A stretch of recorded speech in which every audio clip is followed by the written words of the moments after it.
The card here got dropped with the connector inside the XLR. Turn it over here. You can see the big crack here. The screw. Screw it in. You can see the crack of the board going to here somewhere before the chip. You can see the side here too.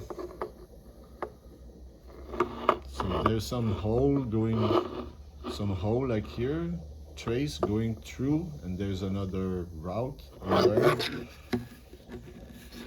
like this one here. But so yeah, I'm gonna unscrew the thing around. I'm gonna try to straight up the card, and I'm gonna redo